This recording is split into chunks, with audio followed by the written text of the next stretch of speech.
What's up, guys? This is Kaz with Elevateyourcraft, and welcome to episode number 34 of the podcast. The crossover is one of the most well-known jump rope techniques, and often one that newer jumpers gravitate towards once they feel they have a baseline competency in the standard bounce step, and perhaps even the alternate step. Because of this, I thought it would be a great trick to elaborate on so that jumpers of all skill levels, but particularly beginners, can go into it with a clearer strategy. And in order to do this, I'm going to target two areas. The first being global considerations, then technical aspects specific to the crossover. The global considerations are points that don't necessarily apply to the crossover specifically, but allow you to perform more effectively overall and reach the goal of proper execution of the crossover more quickly. So, for the global considerations, number one, proper rope length. Now, I've drilled this point many times in the work I've done related to jump rope. However, this is for good reason. You want to set yourself up for success as early as possible in the process, and proper rope length is crucial in this. I've discussed and demonstrated proper rope length for your height in episode number 2 of the EYC vlog, so be sure to check that out. But its importance lies in how it affects technique if it's not set properly. Now, a rope that is too long for your height will experience excessive air drag, slowing your rotations. It will also make too much contact with the ground, further slowing the rope down, but also causing it to bounce, which can potentially cause catches. Often the practitioner will compensate for this by positioning the hands higher up along the body, creating inefficiencies, greater fatigue, and limiting overall speed and hand quickness. Raising the hands can happen instinctively, so the practitioner might not even realize they're doing it. Be aware and train in front of the mirror. Having a rope that's too short for your skill level will also put you at a disadvantage.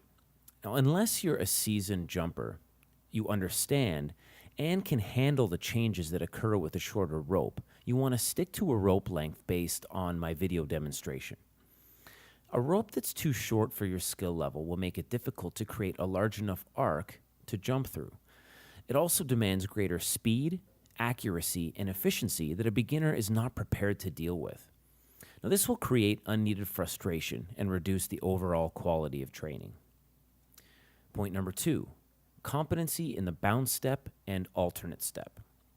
This is a point that I can't drive home hard enough. It's very important that a core competency and proper foundation are built in the fundamentals so that crossover training is fruitful and productive. Competency in the bounce step and alternate step will ensure that proper technique, comfort, proprioception, and requisite consistency are there so they can be translated over to crossover training. If inconsistencies and inefficiencies are left unchecked, they will create even further issues in crossover training, creating frustration and bad habits that will have to be unlearned later on. I spoke in detail about this topic in episodes 30 and 33 of the podcast, so I recommend checking those out. But this unlearning or breaking of bad habits is difficult and tedious, so I always encourage putting extra time into developing proper technique as early as possible in the process. Now, as a guide, you should be able to perform a minimum of 300, ideally 500, uninterrupted and clean bounce steps and alternate steps without catches. Once this can be achieved consistently, you're well positioned to begin training the crossover. Point number 3, learning the side swing. Learning the side swing isn't a necessity before learning the crossover. However, I've found that it's a very useful tool in breaking down your training into more manageable steps, especially if crossover training is too challenging for the moment. This is because it helps the practitioner develop a comfort in moving the arms in front of the body while jumping. Now, it may not seem like a daunting task at first. However, there are many moving parts to consider, which can be overwhelming when new to the trick. The crossover involves crossing both arms in front of the body, which demands greater independence in each limb, while also maintaining rhythm and clean jumps. The side swing can be a great stepping stone to the crossover because it involves bringing the arms across the body in unison, which is initially easier to deal with and helps to develop preliminary mechanics. Furthermore, side swings can be trained without jumping, so the mechanics of the upper body can be developed before incorporating jumps into your training. The more you can develop your mechanics, in any case really, before incorporating a jump, the less you have to think of them when you do begin to practice with a jump. This will make the task less daunting and allow you to put a little more focus into your overall rhythm and getting accustomed to the movement. Point number 4, training in front of the mirror. It's crucial to train in front of the mirror in order to assess your technique in real time. It will provide valuable insight into your training, especially when mistakes are made. The key is paying close attention. I speak about this in more detail in episode number 9 of the EYC vlog, so I'm not going to get into it too much here, but I can't stress enough the importance of it. It goes hand in hand with the technical aspects I'll be speaking about in a second, because the mirror will give you a clearer picture of where you are and where improvements can be made. It will also give you an idea of how you're making your mistakes so they can be corrected. The key word there is how you are making your mistakes. Often we rush out of our errors to get back into jumping, but it's valuable to freeze, take a look at things like your hand positioning, the rope, your posture, where the rope caught, and at what point you are at within the technique you're practicing. In other words, assessing the technical aspects of your jumping. Now with that, I want to transition into the technical aspects of the crossover.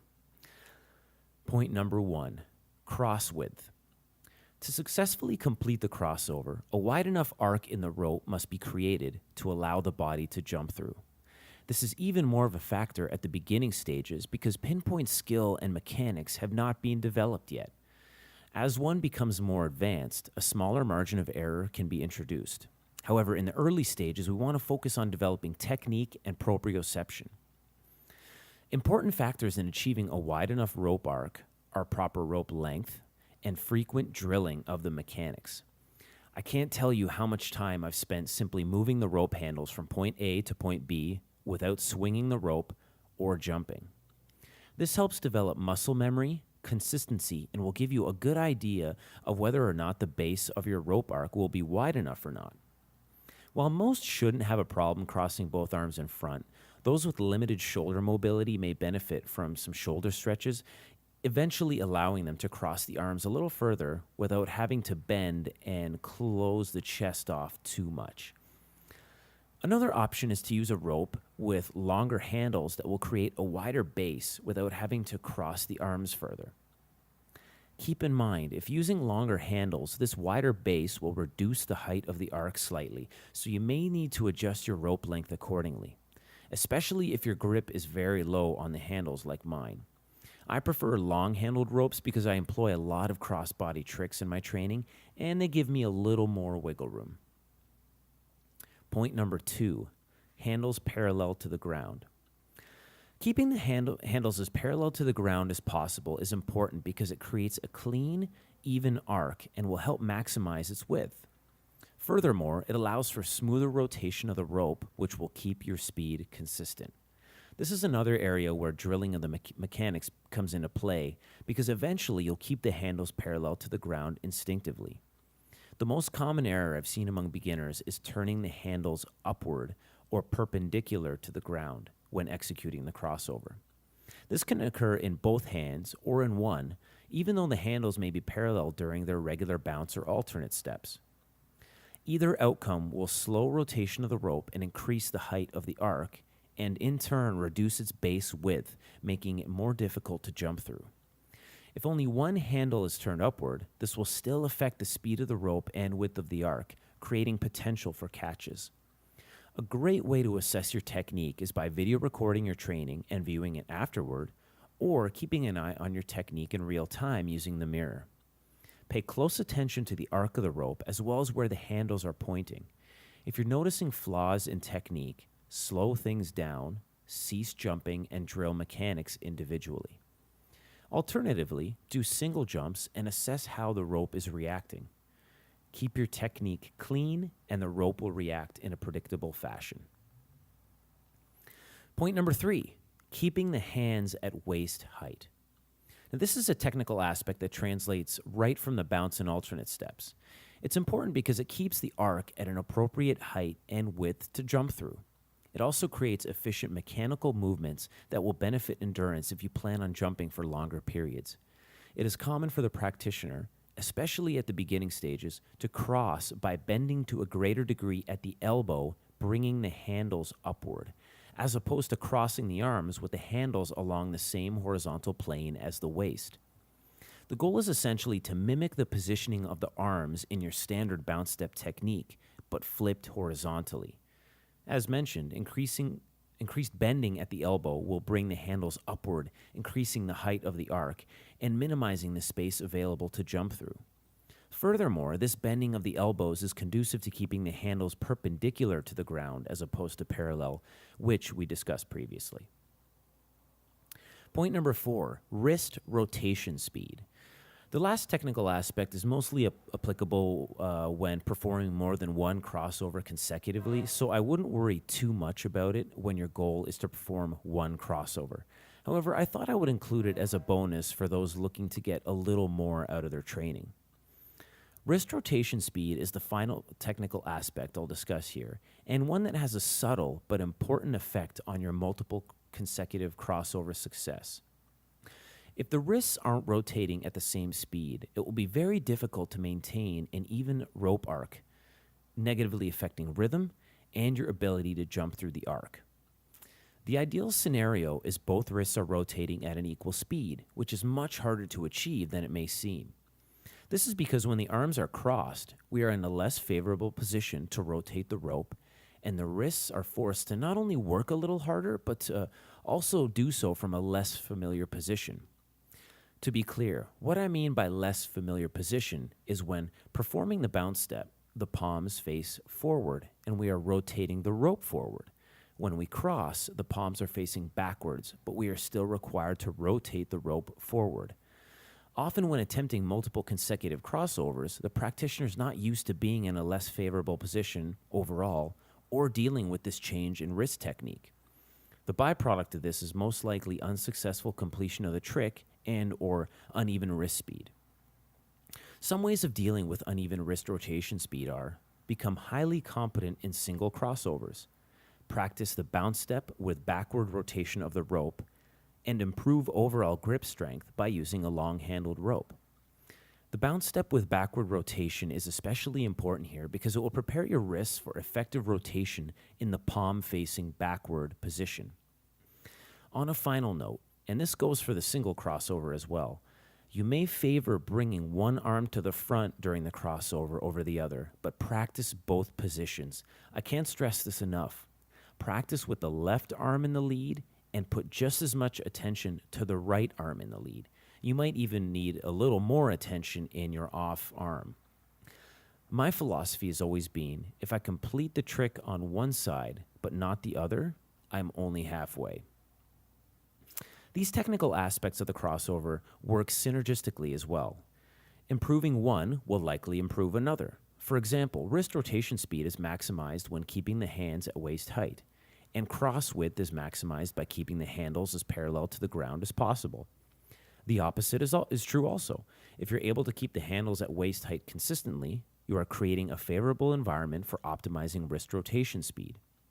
And building on that, the global considerations will ensure you are set up for success from the start and that you have and can improve the foundational requirements for tackling the crossover. Now, one topic I didn't bring up is rope type. Even though it can have an effect on your crossover training, the trick can be achieved with really any jump rope. However, it's useful to understand which rope type will make it a little easier or a little more difficult. And I won't get into it here, but I did want to mention episode number 27 of the podcast because I do go over the different rope types and their attributes. So I really encourage you to check that out. Now, that's it for this episode, friends. Be sure to check out the YouTube channel as well as my other social media accounts. I have lots of jump rope video on there where you can get a visual of what I'm talking about in this episode and all other topics. My social media handles are Twitter. I'm at EYCKAS. The Facebook page is Elevate Your Craft, all one word. YouTube channel and iTunes channel are also Elevate Your Craft, all one word. And the website is www.elevateyourcraft.net. Thanks very much, and I'll catch you guys next time.